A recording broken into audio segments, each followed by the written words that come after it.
Bonjour à toutes et à tous, je vais vous présenter le support que j'ai créé pour mon iPad 1 3G. En fait, j'ai cherché longtemps sur internet un support pouvant utiliser la pochette originale vendue par Apple. En fait, je voulais pas sortir mon iPad de cette dernière au risque de la rayer ou de le faire tomber malencontreusement. J'ai donc décidé de le fabriquer moi-même. Il s'agit d'un support en fait avec ventouse et fabriqué en bois. Vous allez me dire qu'en bois c'est lourd, et bien un peu plus lourd qu'un support en plastique, mais du moment que ça tient au pare-brise, c'est le principal. Par contre, en termes de coût, je dois être aux environs de 5 € grand maximum. J'ai utilisé une ventouse que je n'utilisais plus, que j'ai adaptée au dos du support. Pour le bois, j'ai été dans une grande surface de bricolage et j'ai acheté des chutes de bois pour un coût total de 3 € environ. Donc voilà le support. Tout simplement, je l'ai adapté donc pour que ça tienne bien dans le véhicule. Donc en fait, il suffit d'utiliser le rabat de la pochette Apple et de l'insérer comme ceci sur le support. Voilà. Ensuite, il suffit de brancher les deux câbles, donc un pour la recharge USB et puis bien sûr le deuxième pour le relier à l'autoradio. Alors si j'avais eu un autoradio avec un port USB, ça aurait été un petit peu plus facile.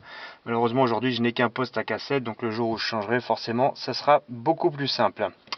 Donc voilà, une fois que tout est mis en place, après vous avez vu 2 ou 3 secondes, et bien l'avantage c'est que je peux écouter de la musique, hein, tout simplement.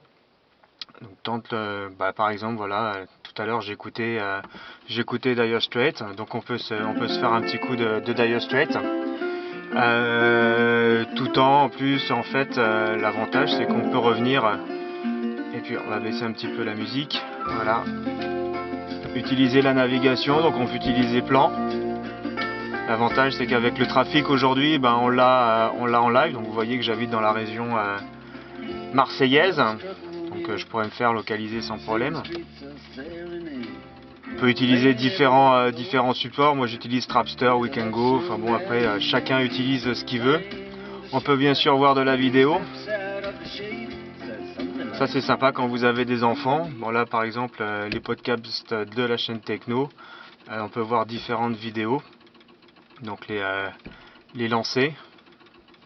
Tout simplement. Donc vous voyez, j'utilise un support à cassette, donc ça c'est un petit peu le point négatif, c'est que ça fait un petit peu de bruit. Donc vous voyez. Je peux vous dire que je ne m'en sortirai pas. Voilà, donc là par exemple c'est Fair Game. J'ai une bonne mémoire. Il y a 50 questions. On peut utiliser également, par exemple, on peut aller sur internet, bien sûr. Voilà, donc là récemment j'étais sur le site de Canal+. Là vous voyez que je suis en Wi-Fi, mais j'ai un iPad 3G, donc je peux couper le Wi-Fi sans aucun problème. On voit bien que je suis sur le site d'Orange. Voilà, on peut lire ses mails, utiliser ses contacts, vérifier son calendrier, vérifier ses flux RSS éventuellement si on en a.